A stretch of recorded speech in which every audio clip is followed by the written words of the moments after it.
भारत के खनन इलाकों में रहने वाले लोगों के स्वास्थ्य पर गंभीर असर पड़ रहा है। उनके फेफड़ों में खराबी और शरीर में भारी धातुओं का पता चला है।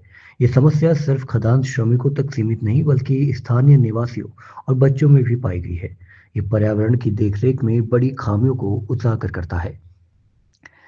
भारत में खनन क्षेत्रों के आसपास रहने वाले लोगों के फेफड़ों में गंभीर खराबी और शरीर में भारी धातुओं के संपर्क में आने के स्पष्ट संकेत मिल रहे हैं।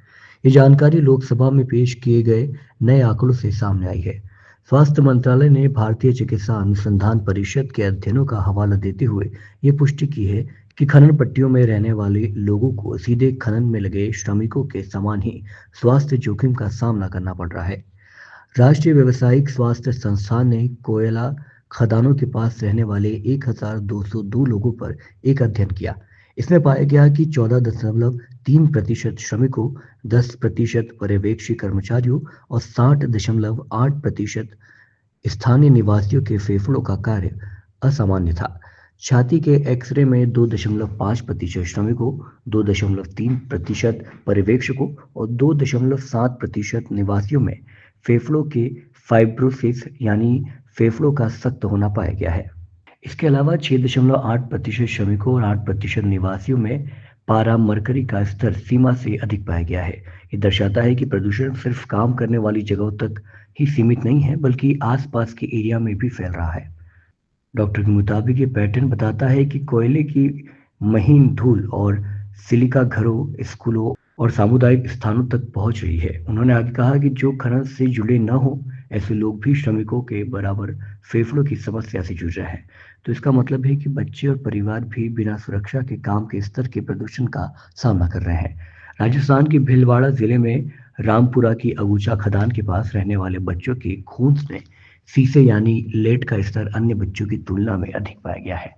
हालांकि शोधकर्ताओं को विशेषज्ञता या आईक्यू में गिरावट का पता नहीं चला है।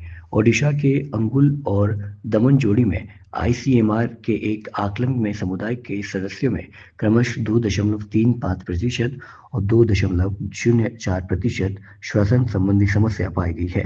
विशेषज्ञों ने चेतावनी देते हुए कहा कि नतीजा पर्यावरण की देखरेख में बड़ी खामियों की ओर इशारा करता है। अगर यहाँ के निवासियों के फेफड़ों में संरचनात्मक बदलाव दिखे हैं तो ये साफ संकेत है कि धूल को नियंत्रित करने और उत्सर्जन को कम करने का उपाय पर्याप्त नहीं है। उन्होंने ये भी कहा कि समुदाय स्तर पर प्रदूषण का फैलना, धूल को ठीक से न रोकना, पर्याप्त हरियाली न होना और पुरानी धूल नियंत्रित तकनीक का इस्तेमाल होना दर्शाता है। इन चेतावनियों के बावजूद खनन कंपनियों ने सरकार को बताया कि वे प्रभावित क्षेत्रों में व्यापक स्वास्थ्य सेवाएं प्रदान कर रही है। कोल इंडिया लिमिटेड ने डेटा जारी कर बताया कि वह 64 अस्पताल, 300 डिस्पेंसरी और 18 मोबाइल वैन चलाती है। वहीं एनएलसी इंडिया लिमिटेड और सिंगारेनी कोलियरिज व्यावसायिक स्वास्थ्य केंद्रों में माध्यम से नियमित स्वास्थ्य जांच करती है। लेकिन सार्वजनिक स्वास्थ्य विशेषज्ञ कहते हैं कि पहले खनन समुदायों के लिए आवश्यक दीर्घकालिक निगरानी के लिए काफी नहीं है।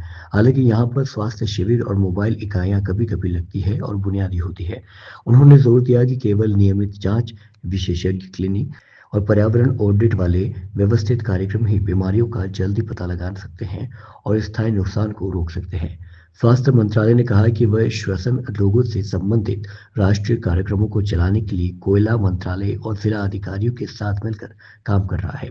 हालांकि विशेषज्ञों का मानना है कि नए आंकड़े भारत के खनन क्षेत्रों में अधिक कड़ी निगरानी और मजबूत पर्यावरण सुरक्षा उपायों की आवश्यकता पर बल देते हैं। नमस्कार।